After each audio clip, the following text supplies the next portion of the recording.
지금 계속 고린도 후서를 살펴보고 있는 중에 있어요. 근데 오늘이 크리스마스잖아요. 그래서 마음적으로는 좀 성탄절에 관련된 성경 본문을 가지고 오늘 이 시간 복음에 관한 의미 혹은 예수님의 탄생에 관한 의미에 관한 이야기를 나누면 좋겠다라는 마음이 좀 있었어요.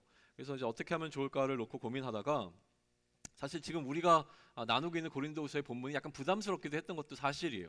무슨 얘기를 하고 있냐면 지금 연보에 관한 이야기 하고 있잖아요. 연보 쉽게 얘기하면 이제 헌금에 관한 이야기고 더 쉽게 얘기하면 돈 얘기잖아요.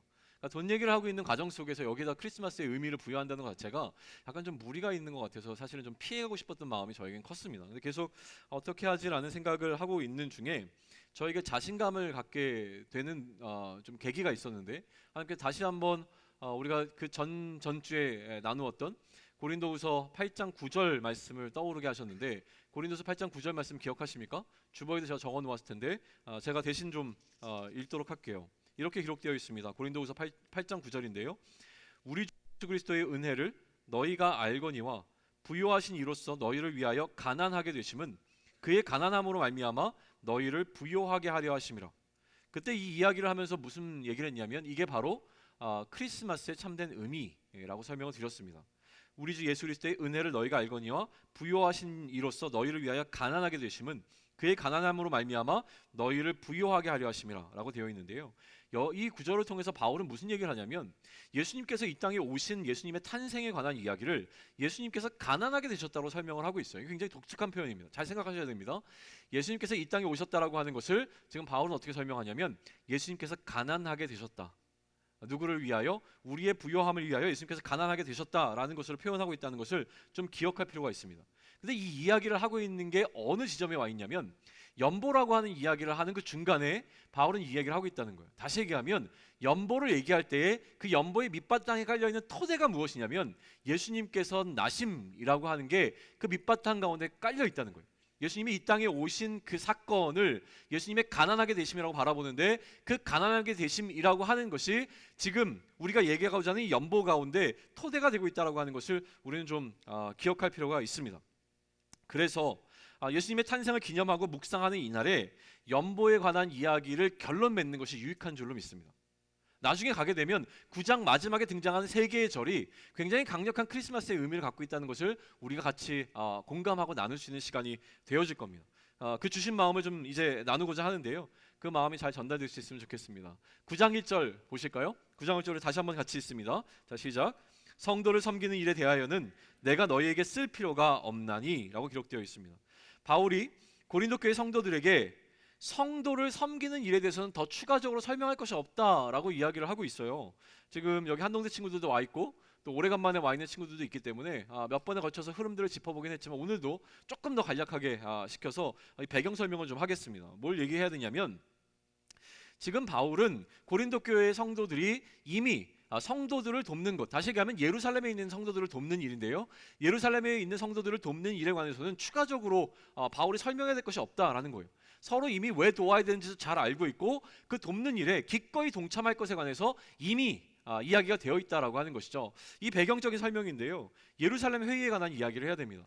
예수님을 쫓아다녔던 12명의 제자 가운데 한 명이 실패하고 나중에 한 명이 추가되면서 다시 12명이 되었죠. 이 사람들을 중심으로 하고 예루살렘의 사도들의 움직임, 그 가운데서 복음을 전하고 있던 사람들이 있었고요.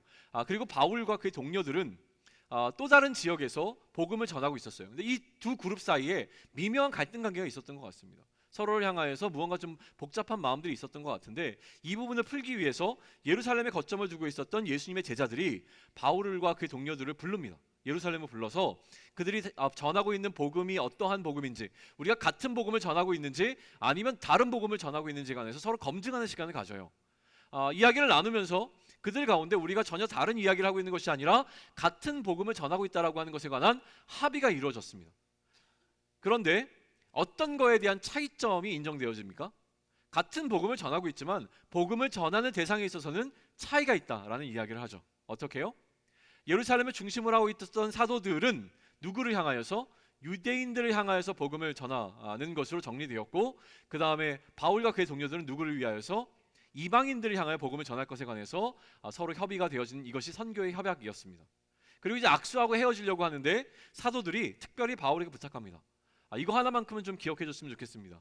어느 곳에 가서 복음을 전하든지 예루살렘의 가난한 성도들을 위하여 그 마음 쓰는 것을 놓치지 않았으면 좋겠습니다. 다시 얘기하면 어느 곳에 교회를 세우고 어느 곳에 복음을 전하든지 간에 그 머무는 그곳에서 예루살렘에 있는 가난한 성도들을 위하여 좀 연보를 모아주십시오.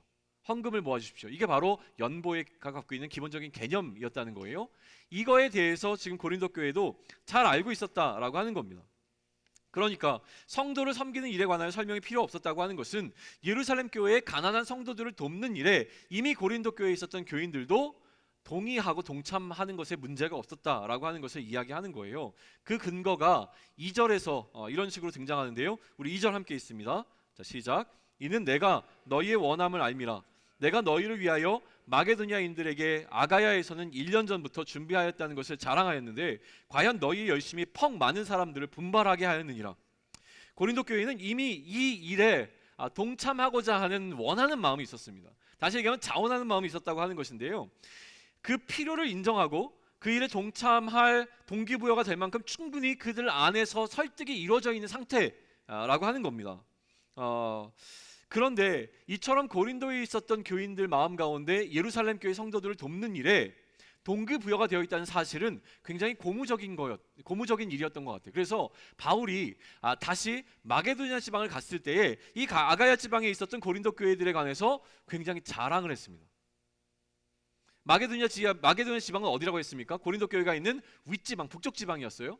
남쪽 지방에 있다가 이 남쪽 지방에 있는 고린도 교인들과 지내고 나서 그들이 이렇게 동기부여가 된 것을 알고 난 이후에 북쪽 지방으로 올라갔을 때 그 지역에 사는 사람들에게 막 자랑한 거예요. 여러분, 고린도 교회 교인들이 얼마나 대단한 사람들인지 아닙니까? 라고 얘기하면서 막 자랑을 했던 거에 관한 이야기를 해요.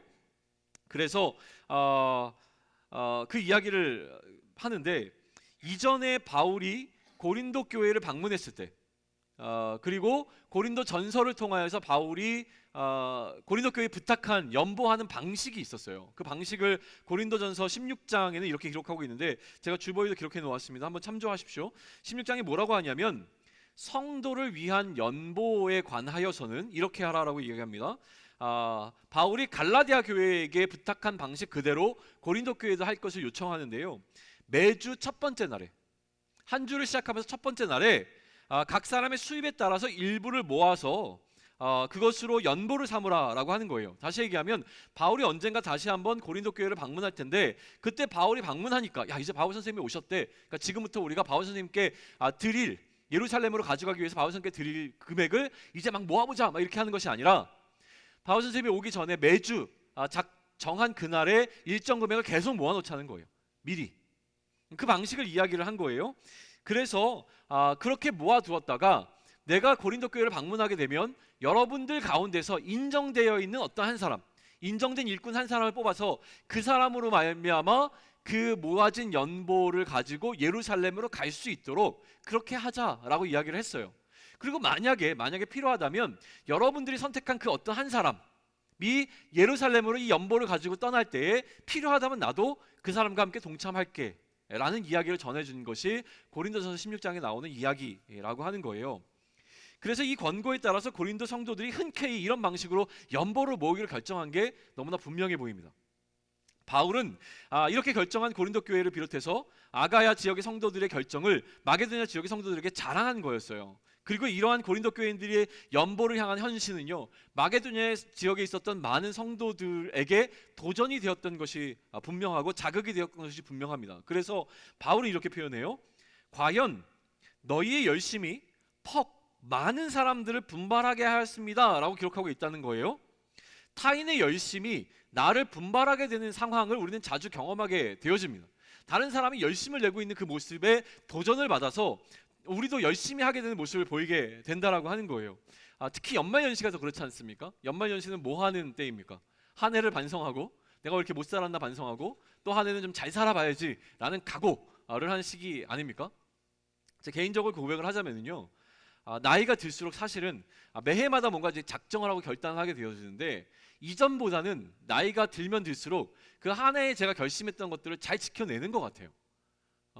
좀 20대의 그 무모함을 좀 지나가고 또 30대의 뭔가 그 자신감 있었던 시기를 지나고 난 다음에 40대에 접어드니까요. 사실은 그 한 해 한 해 제가 결정한 것들이 웬만한 것들은 전 지켜지는 것 같아요. 그래서 40대를 불혹이라고 부르는 겁니다. 뭔가 이게 마음에 유혹이 들어오고 제 마음을 흔들려고 하는 어떤 상황 가운데서도 지킨 약속을 좀 이렇게 좀 약속을 지키려고 하는 그 힘이 저에게 생겨났다는 것을 많이 좀 경험하게 되어지는데요. 늘 저는 이제 좋은 습관을 드리려고 합니다. 올해 좋은 습관은 뭐였는지 아셔요?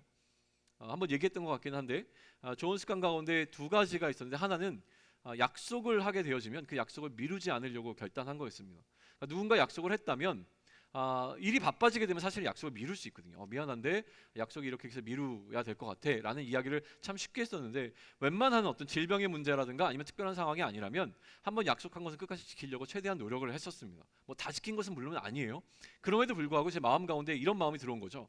오늘 내가 이 사람과 약속한 것을 지키지 못하면 나에게 내일이 있다라고 하는 것은 보장되어 있지 않다. 그러니까 오늘 약속한 만남이라면 오늘 내가 반드시 만나야 된다는 마음으로 좀 1년을 지냈던 게 저에게는 유효했습니다. 또 한 가지는 무엇이냐면 좀 운동을 하려고 했던 거예요. 그래서 운동을 뭐 꾸준히 또 한 건 아니었지만 그래도 이 운동이 많이 저에게 습관이 되어 있습니다. 그래서 운동을 하지 않으면 오히려 이제는 약간 좀 불편한 게 느껴져요. 운동해야지라는 생각이 들 정도로.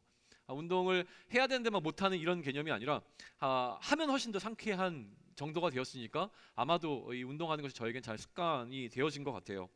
그런데 이 두 가지 때문에 사실은 이제 소홀했던 부분들이 있었습니다. 그래서 내년을 기약하면서 제 개인적으로는 두 가지 결단을 했어요. 첫 번째는 무엇이냐면 아침마다 말씀을 보기는 보는데 좀 약간 간략하게 보는 것 같아요. 빨리 보는 것 같아요. 그래서 조금 더 깊이 보면 좋겠다. 예전처럼 말씀을 깊이 묵상하고 하나님께서 나에게 주시는 그 은혜를 충분히 누릴 수 있는 시간을 조금 더 가지면 좋겠다. 이걸 하기 위해서는 사실 잠을 더 줄여야 되거든요. 그런데도 불구하고 좀 해보려고 하는 마음이 좀 생겼습니다. 이게 말씀을 전할 일이 있거나 강의를 할 때에 말씀을 깊게 보는 게 아니라요. 그런 일이 없더라도 오늘 하루를 시작하면서 하나님께서 나에게 주신 말씀을 분명히 붙잡기 위해서 조금 더 깊이 보고 싶은 마음이 들어왔던 게 이제 첫 번째예요. 그래서 모든 것의 우선순위를 눈 뜨자마자 말씀을 더 깊이 보는 것으로 해보려고 합니다. 내년에는요. 아주 며칠이 남았어요. 그리고 또 한 가지 좋은 습관은 뭐냐면 책을 읽으려고 합니다. 마찬가지로 책을 안 읽었다는 얘기는 아니고요. 말씀을 준비하거나 어떤 필요에 의해서 책을 폈던 경우들이 대부분이었고 그렇지 않은 경우는 제가 책을 보지는 않았던 것 같아요. 시간적으로 많이 쫓겨서 좀 의지적으로 더 오히려 책을 좀 멀리했던 것 같은데 그런데 지금은 특별히 제가 이 책을 꼭 봐야 될 이유가 없다고 하더라도 하루에 몇 장이라도 좀 책을 읽어가려고 합니다. 이런 결단을 하게 된 계기가 있었어요. 어떤 계기였냐면 한 해를 이제 담임 목사님하고 말씀 나눔들을 우리가 그러니까 그 삶의 나눔들을 하는데 몇 번에 걸쳐서 담임 목사님이 본인의 결단함을 우리에게 알려주셨던 것 가운데 들어있는 내용들이에요.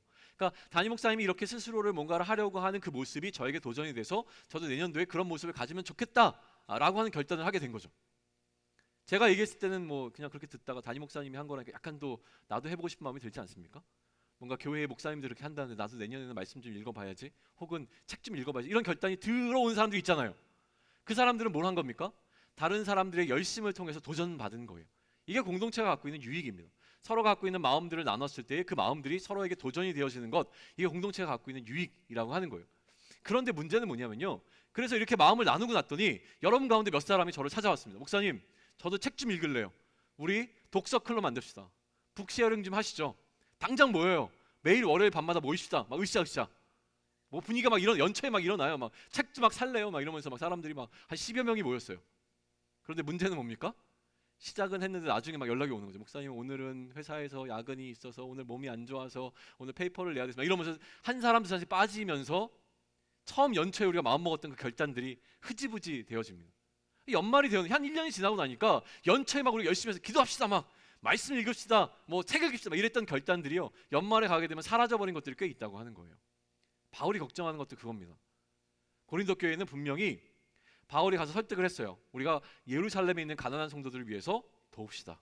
그랬더니 막 불길이 하겠습니다. 우리가 해야죠. 당연히 해야죠. 막 이런 얘기를 했는데 어느 순간에 이게 흐지부지 된 것 같아요. 그래서 그거를 지금 걱정하고 있는 바울의 마음이 이제 등장을 하는데요. 3절과 4절 한번 보시죠. 이러한 결심을 놓쳐버린 고린도 교회에 도움을 주기 위하여서 바울은 세 사람을 파송합니다. 그 파송한 세 사람에 관한 이야기가 지난주에 나눴던 이야기예요.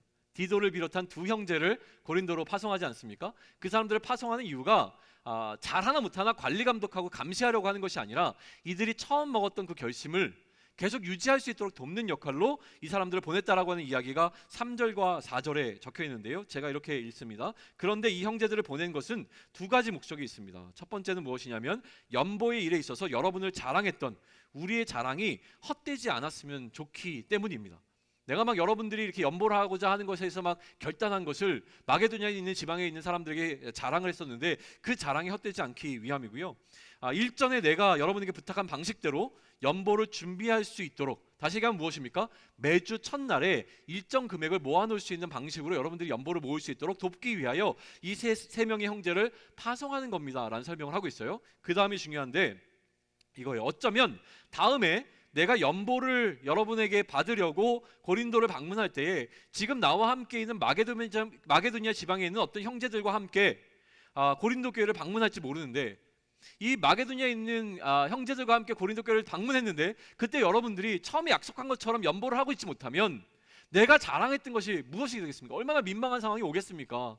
그러니까 그러한 일을 당하지 않도록 여러분들이 좀 잘해주면 좋겠습니다. 당황스럽고 부끄러운 일이 발생하지 않도록 좀 도와주세요 라는 이야기를 하는 겁니다. 그래서 바울은 세 명의 감독관을 보내 연보를 미리 준비할 수 있도록 돕기를 결정한 것이죠. 그런데 5절에서 강조하는 것은 무엇이냐면요, 바울은 이렇게 미리 연보를 준비해야 연보가 억지가 아닌 자원하는 연보가 된다라는 이야기를 하고 있어요. 5절 우리 한 목소리 같이 읽을까요? 준비되셨습니까? 같이 읽습니다. 그러므로 내가 이 형제들로 먼저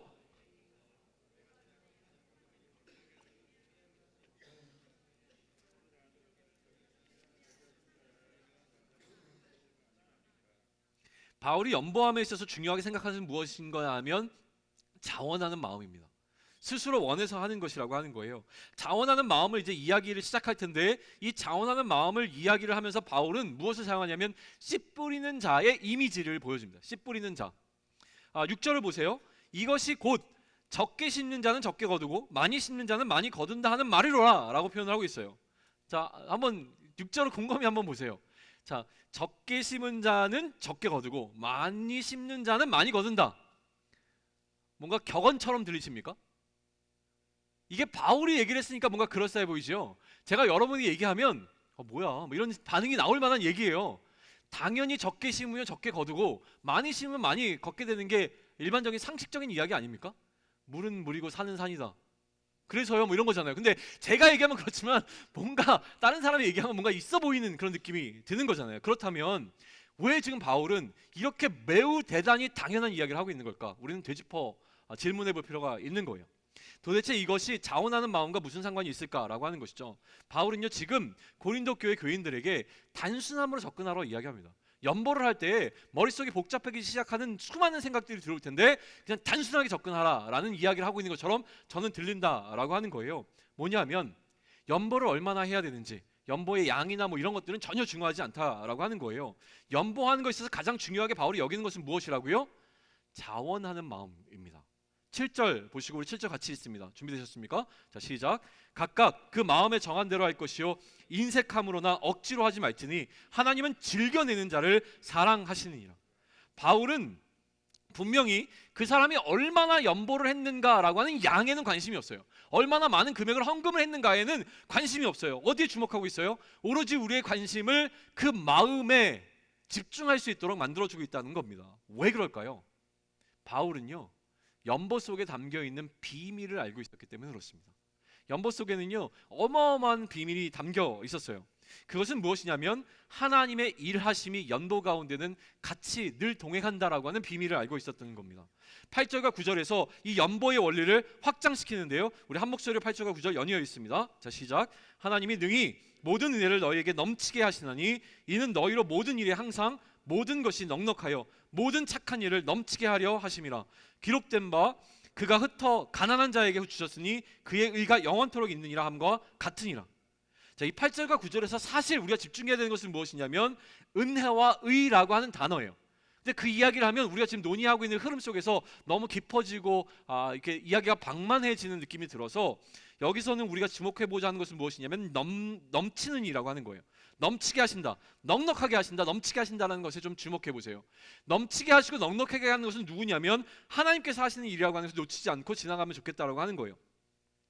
간단하게 정리하면요, 연보라는 것은 가난한 자를 위해 물질을 주는 것인데, 이 가난한 자를 향하여서 물질을 나눠주는 것도 바울은 뭐라고 보냐면 은사라고 설명합니다. 은사는 무엇입니까? 우리가 신이 얘기하는 달란트예요. 재능이에요. 하나님 나에게 피아노를 잘 칠 수 있는 재능을 주세요. 하나님 나에게 말을 잘할 수 있는 재능을 주세요. 하나님 내가 하나님 앞에서 공부를 잘할 수 있는 재능을 주세요 라고 우리가 하나님께 간구하여 선물로 받게 되는 어떤 것이 바로 은사인데, 바울은 물질을 나누는 것도 은사라고 얘기하며 하나님 향하여 구하여야 될 것이라고 얘기를 합니다. 하나님 내가 나의 물질을 사람들과 잘 나눌 수 있는 그 은혜를, 그 은사를 우리에게 허락해 주세요라고 얘기할 수 있는, 다시 얘기하면 이 연보라고 하는 것에는 하나님께서 우리에게 은혜를 주시고 마음을 주시고 달란트를 주시지 않으면 해낼 수 없는 어떤 것이라고 하는 것이 깔려 있음에 관한 이야기를 하는 것이죠. 이것이 은사이기 때문에 이것은 하나님께로부터 온 것이 분명합니다. 하나님께로부터 온 것이니 우리가 더 많이 물질을 사람들과 나눌 수 있는 것도 누가 하시는 일이 되겠습니까? 하나님께서 하시는 일임에 관해서 이야기를 하고 있는 거예요. 그러니 하나님의 일하심을 인정하는 것이 이 연보라는 나눔의 행위의 토대를 이루고 있어야 됨에 관해서 바울은 이야기하고 있는 겁니다. 이 토대 속에서 10절을 보실까요? 10절 준비됐습니까? 같이 읽습니다. 시작. 심는 자에게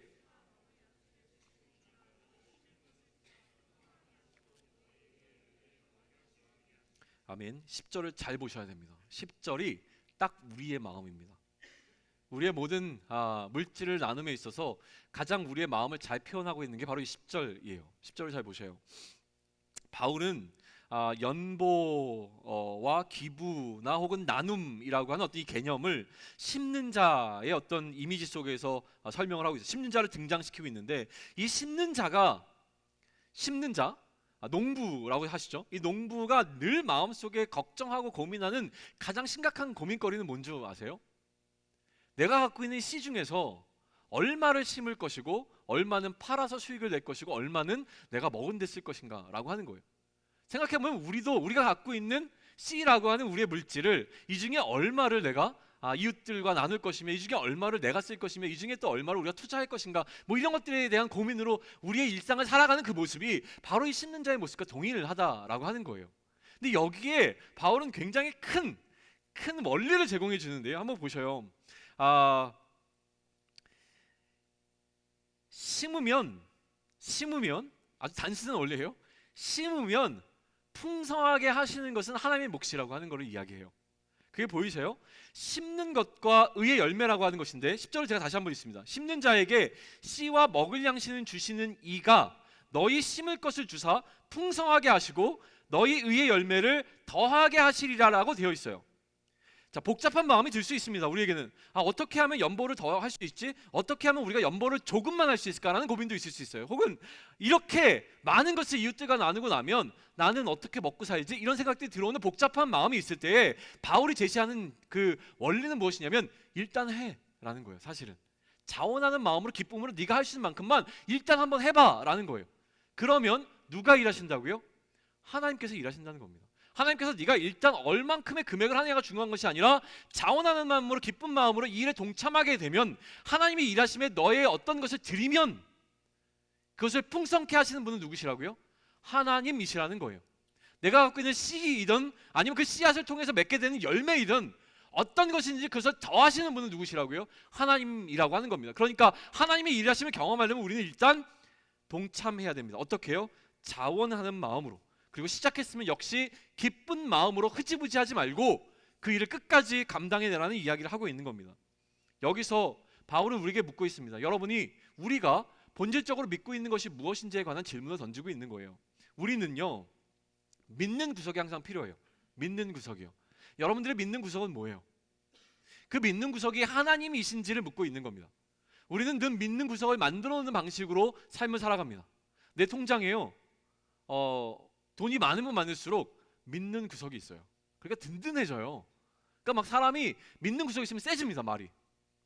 뭐 괜찮아, 뭐 그 정도 뭐. 왜냐면 나에게는 믿는 구석이 있거든요. 근데 통장의 잔고가 만약에 부족해도 너에게 정말 믿는 구석이 있을 수 있겠느냐? 담대하게 할 수 있겠느냐? 이런 것들에 대한 이야기를 하는 거죠. 세상에서는요, 우리로 하여금 믿는 구석을 많이 만들어 놓는 방식으로 살아가라고 이야기합니다. 이게 세상이 살아가는 방식이고 일상적인 방식이에요.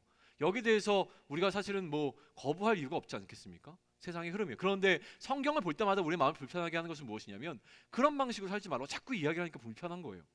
우리는 그런 방식으로 살아가는 게 편한데, 그런데 자꾸 성경은 우리로 하여금 그렇게 믿는 구석이 그런 것들이 아니라 오직 무엇을? 하나님만 의지할 것을 자꾸 이야기를 하니까 사실 우리가 좀 불편함을 느끼게 되어지는 것입니다.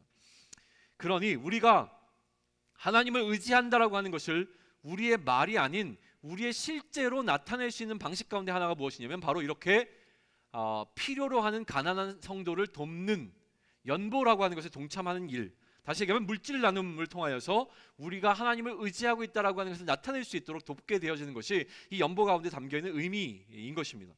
바울이 강조하는 자원함이라고 하는 것은요, 우리의 이 믿음이, 우리가 하나님을 의지한다고 하는 이 믿음이 실제가 되게 하는 적극적인 방식으로서 연보에 동참할 것을 이야기하고 있다는 거예요. 연보는요, 내는 사람의 입장에서도 의미가 있고 받는 사람의 입장에서도 굉장한 의미를 갖고 있는 것이 바로 연보입니다. 이걸 기억하셔야 돼요. 자, 다시 한번 놓치지 않기 위해서 다시 한번 설명합니다. 연보는요, 내는 사람에게도 굉장한 의미가 있지만 이 연보를 받는 사람에게도 귀한 의미를 갖고 있는 것이 이 연보입니다. 이러한 나눔의 결과, 다시 얘기하면 씨 뿌림을 통해서 맺게 되는 열매에 관해서 11절과 12절은 이야기하는데요. 우리 11절과 12절 같이 있습니다. 준비되셨습니까? 자, 시작. 너희가 모든 일에 넉넉하여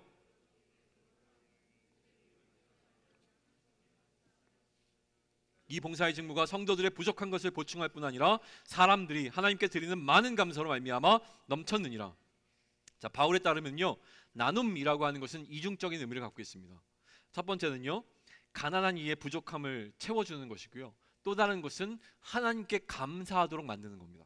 나눔은요, 부족한 자의 필요를 채우는 것과 또 하나님을 향하여 감사할 수 있게끔 만드는 것이 나눔이 갖고 있는 두 가지 이중적인 의미예요. 자, 이제는요, 우리가 나눠야 될 이야기들은 다 나눴습니다. 지금부터는 뭘 하려고 하냐면 8장부터 시작되어 왔던 연보에 관한 결론을, 바울이 맺고 있는 결론을 통해서 우리가 함께 맺고자 하는 건데요, 이 연보가 가진 모든 의의를 통합해서 이야기하는 것이 13절로부터 15절입니다. 우리 13절로부터 15절을 조금 천천히 그러나 굉장히 강력하게 또 집중해서 같이 한번 읽겠습니다. 시작.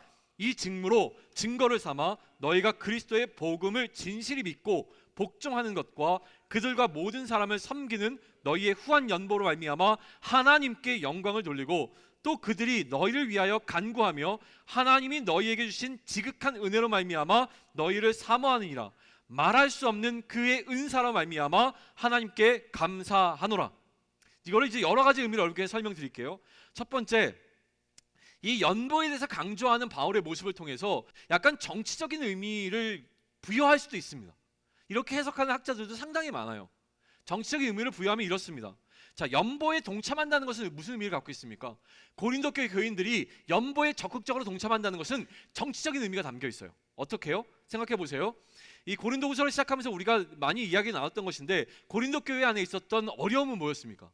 동방으로부터 온, 다시 얘기하면 고린도 교회 동쪽으로부터 온 사람들, 다시 얘기하면 예루살렘으로부터 어떤 일정한 무리들이 고린도로 넘어왔습니다.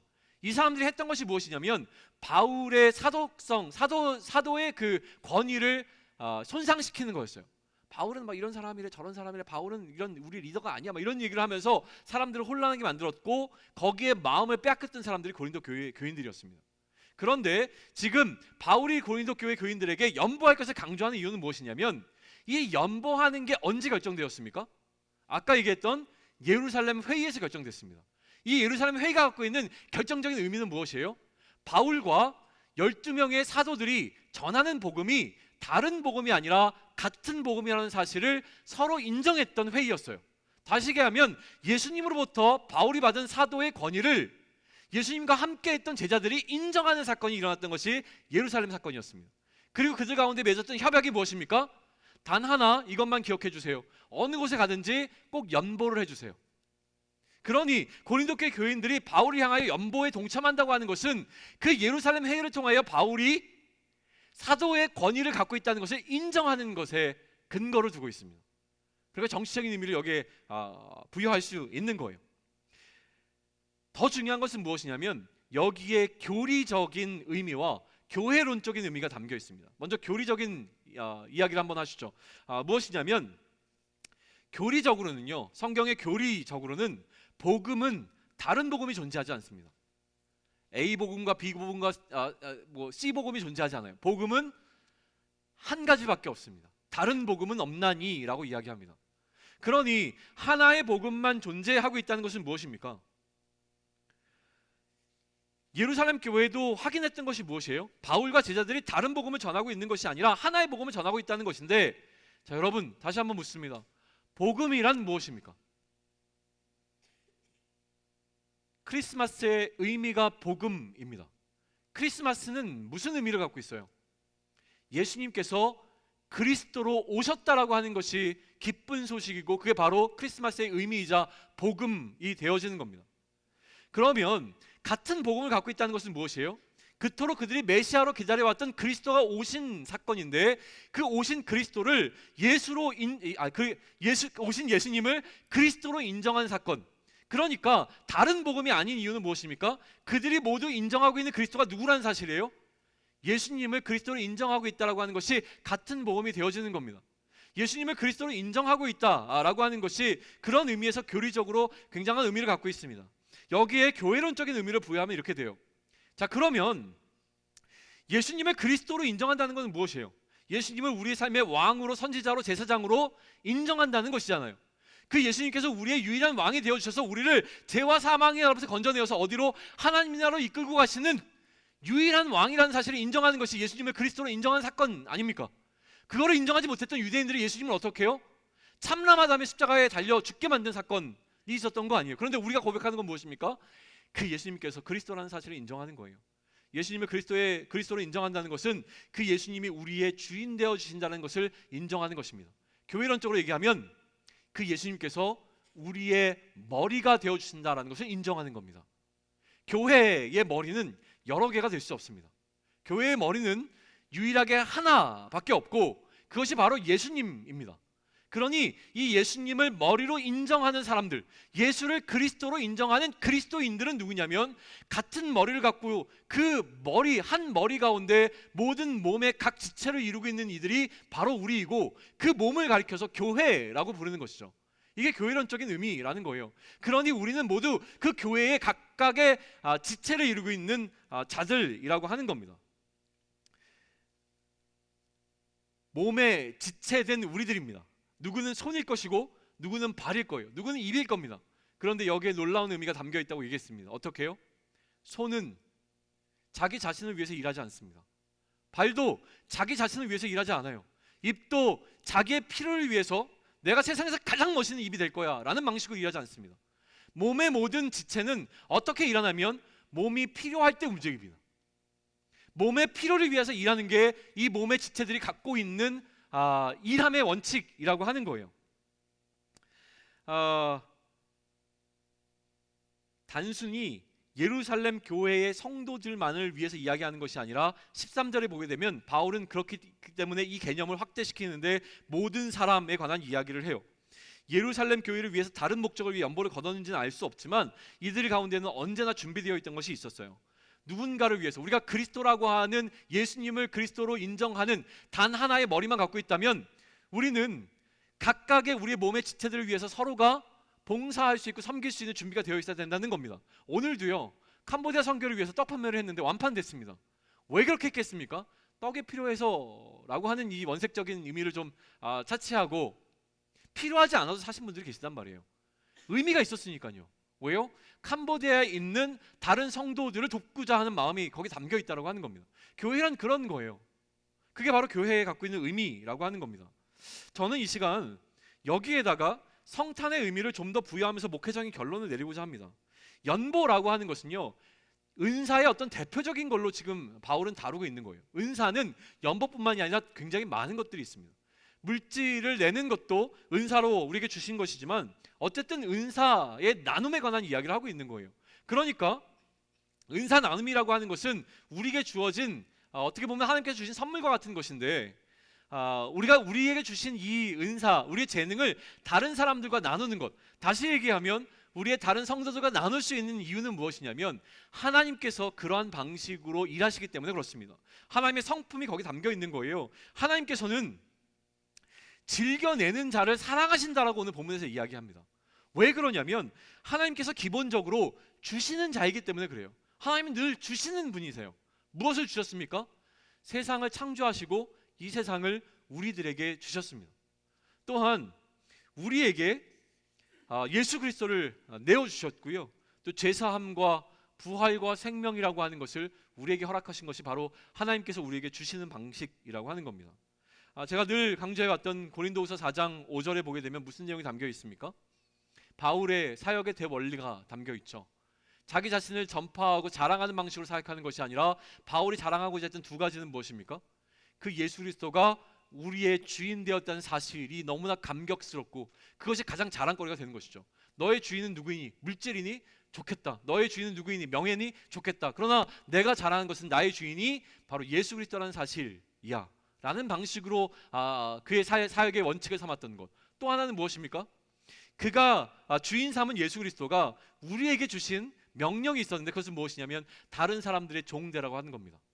종이라고 하는 부끄러운 상황 가운데 놓여 있지만 예수님께서 우리로 하여금 다른 사람들을 섬기는 자리의 위치에 놓이게 하셨으니 내가 그리스도를 위하여 나의 주인을 위하여 이렇게 여러분을 섬기는 것이 나는 대단히 자랑스럽습니다라고 얘기하는 것이 바울의 사역의 원리였다고 하는 거예요. 다시 한번 얘기합니다. 우리는 몸의 지체입니다. 각각의 지체는 자기 자신을 위해서 일하지 않습니다. 우리가 몸의 다른 지체를 위해서 일하는 방식으로 살아갑니다. 이것이 우리에게 부끄러움이 되는 것이 아니라 자랑의 이유는 무엇입니까? 우리의 머리 대신 그리스도가 우리에게 그러한 방식으로 살라고 말씀해 주셨기 때문에 그렇습니다. 이것을 마음에 품었던 것이 바울의 삶의 방식이라고 하는 것이죠. 다시 얘기하면 섬김입니다. 그러니 우리의 다른 지체들을 섬기는 것은 바로 나눔이라고 하는 것이죠. 여기에 작은 시작을 통해서 일할 것을 바울은 이야기하고 있는 거예요. 양이 문제가 아니라고 이야기합니다. 무엇이 문제입니까? 양이 문제가 아니라 마음이 문제입니다. 그 마음 가운데 자원하는 마음이 있는가라고 하는 것이죠. 분명히 이야기합니다. 마음이 상황을 이깁니다. 더 이상 우리 공동체는 상황에 관해서 이야기하지 않았으면 좋겠습니다. 상황이 어려워서요. 아닙니다. 마음이 상황을 이깁니다. 자원하는 마음이 있고 내가 적은 것이라도 하나님의 일하심 가운데 동참할 때 단순히 물질을 이야기하는 것이 아니에요. 나에게 주신 은사, 말 잘하는 것이든 노래 잘하는 것이든 아니면 돈을 버는 것이든 아니면 달리기를 하는 것이든 그 어떤 것이든지 간에 하나님께서 나에게 주신 그 은사를 가지고 나를 위해서 사용하는 것이 아니라 누구를 위하여? 다른 지체를 위하여 사용할 때에, 그 일에 동참할 때에, 자원하는 마음으로 그 일에 동참할 때에 지금은 작지만 앞으로 우리는 우리가 상상할 수 없는 어마어마한 나눔을 하게 될 것입니다. 왜냐하면 이 나눔을 가능하게 하는 것은 내 능력이 아니라 하나님께서 하시기 때문에 그렇습니다. 하나님께서 나누는 자에게 더 풍성하게 주시기 때문에 가능한 것이죠. 이제부터 중요한 이야기입니다. 지금까지 중요했지만 더 중요한 이야기합니다. 잘 기억하셔야 됩니다. 성탄은 지금까지 우리가 나누었던 이 이야기가 복합적으로 혼합되어 있는 겁니다. 자, 12절 다시 한번 볼까요? 12절 너무 중요합니다. 12절 보십시오. 준비되셨습니까? 같이 있습니다. 자, 시작. 이 봉사의 직무가 성도들의 부족한 것을 보충할 뿐 아니라 사람들이 하나님께 드리는 많은 감사로 말미암아 넘쳤느니라. 꼭 기억하십시오. 성탄은요, 땅의 필요와 하늘의 필요가 하나가 되어지는 날입니다. 성탄은요, 땅의 필요와 하늘의 필요가 하나가 되어지는 날입니다. 땅의 필요가 있었습니다. 어떤 필요가 있었습니까? 죄사함이라고 하는 필요가 있었을 때에 예수 그리스도께서 그의 자신을 내어주심으로 말미암아 우리의 필요가 채워져 땅에는 평화가 일어난 것입니다. 그게 성탄의 의미입니다. 땅에서 그 평화를 입은 자들이 하나님을 향하여 감사하며 영광을 돌림으로 말미암아 하나님 앞에 진정한 예배자로 설 수 있는 놀라운 일이, 하나님의 백성들이 탄생한 일이 일어난 그것, 그게 바로 하늘의 필요가 채워지는 지점이었다고 하는 겁니다. 땅의 필요와 하늘의 필요가 마주한 지점이 바로 성탄의 의미라고 하는 것을 잊지 말아야 하는데요, 연보 속에 이 어마어마한 성탄의 의미가 담겨 있다는 것입니다. 오늘 12절에서 바울은 무엇이라고 얘기합니까? 이러한 봉사의 직무가, 이러한 연보가 재정적인 필요를 요구하는 어떤 사람들의 필요를 채우게 되는 평화를 가져다 주는 일이었음을 이야기하는 거예요. 그리고 그 필요가 채워진 자들이 어떻게 합니까? 감사하고 있는 거예요. 누구를 향하여? 하나님을 향하여 감사와 영광을 돌리고 있는 이것이 바로 성탄이 갖고 있는 의미가 그대로 연보 속에 담겨 있는 것이 아니겠습니까? 이 이야기를 하고 있는 거예요. 이 영적인 진리를 깨달아지면 좋겠습니다. 가난이라는 어려움이 해결되어지고 하나님께 감사를 돌림이 가능해지는 그 순간, 그러므로 예수 그리스도의 자기를 내어주심이라고 하는 예수 그리스도의 최고의 연보는 우리가 물질을 나눔이라고 하는 연보 속에 녹아있는 행위가 되어야 된다고 하는 것이죠. 특별히 성탄절에 우리는 많은 것을 나누게 되어집니다. 이웃사랑 박스도 나눴고, 구세곤도 했고, 펀드레이징도 했고, 오늘 우리는 이따가 선물 교환도 할 거예요. 그것을 하는 의미가 무엇입니까? 그냥 재미를 위해서가 아니라는 거예요. 서로의 부족함을 채운다라고 하는 의미가 거기 안에 담겨 있습니다. 서로의 필요를 채워나가는 공동체, 그 공동체를 일컬어서 뭐라고 부릅니까? 그게 바로 교회입니다. 이를 채우신 하나님을 향한 감사와 영광이 돌려지는 공동체가 무엇입니까? 교회라는 것입니다. 우리는 늘 다른 사람의 도움이 없으면 채워질 수 없는 연약한 존재들입니다. 모두가 눈일 수 없습니다. 그러니 눈과 손의 필요가 하나가 되어졌을 때 그 필요를 통하여서 하나님께 영광 돌릴 수 있어야 되는 것이죠. 우리가 나눌 은사 가운데 바울이 제시하는 원리는 무엇이냐면 미리 하라는 것과 자원해서 하라는 것입니다. 이것을 잊지 않아야 됩니다. 그때가 되어 급하게 하는 것이 아니라요, 우리는 미리 우리가 갖고 있는 이 은사들을 기꺼이 다른 사람과 나눌 수 있는 준비가 되어 있어야 되고요, 또한 정기적으로 이 일을 해내야 될 것에 관해서 연보를 통해서 바울은 우리에게 이야기하고 있습니다. 성탄의 의미, 하늘의 필요와 땅의 필요가 마주하는 그 지점이었다면, 우리는 우리의 오늘의 삶을 통하여서, 오늘 우리가 이 성탄을 뜻깊게 보낸다고 하는 것은 오늘 우리가 보내는 이 삶을 통해서 무엇이요? 땅의 필요와 하늘의 필요가 채워지는 것을 경험해낼 수 있는 삶을 살아내야 됩니다. 그게 오늘을 의미 있게 보내는 성탄이 갖고 있는 값진 의미가 우리의 삶 가운데 실제가 되어지는 삶일 것입니다. 그리고 우리가 해야 될 것은 무엇입니까? 우리의 매일의 삶이 이런 성탄의 의미로 가득 채워져야 됩니다. 그래서 우리는 날마다 우리의 삶이 메리 크리스마스가 되어야 하는 것입니다. 이해되십니까? 그것을 향한 결단함이 우리 가운데 있으면 좋겠습니다. 이 시간 다 같이 일어나셔서 우리 찬양하시면서 성탄에 관한 의미와 또 우리의 마음들을 다시 추스릴 수 있는 시간이 되면 좋겠습니다.